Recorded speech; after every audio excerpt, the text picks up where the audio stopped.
सब गोटे प्रणाम करै छी। हम आइ एकटा चुमान सुना रहल छी सब गोटे के।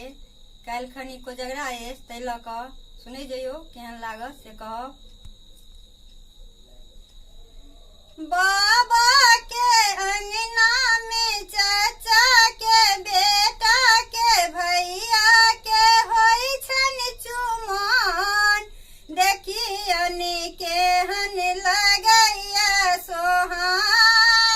बाबा के अंगना में चाचा के बेटा के भैया के होई छन चुमान। देखियन केहन लगैया सोहान। आनन चानन नीपू कौशल्या, आनन चानन नीपू कौशल्या। गजमोती चौका पुरान, देखियन केहन लगैया सोहान।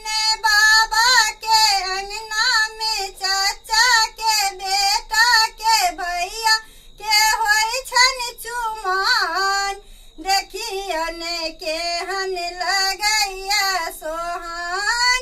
अलसा कलश लाए पुरहर राखल, अलसा कलश लाए पुरहर राखल। मानी कल सुप्रहनाद, कि देखियन केहन लगैया सोहान।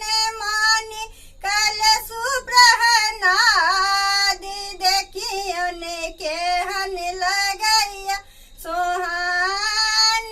बाबा के अंगना में चाचा के बेटा के भैया के होई छन चुमान। देखियन केहन लगैया सोहान। काचाही बासी कर डल बाबूना, एल काचाही बासी कर डल बाबूना। एल ताही सठल दुभिधान, देखियन केहन लगैया सोहान। ताही सठल दुभिधान, देखियन केहन लगैया सोहान।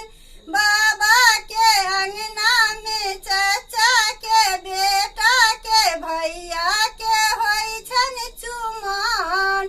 देखियन केहन लगैया सोहान। देखियन केहन लगैया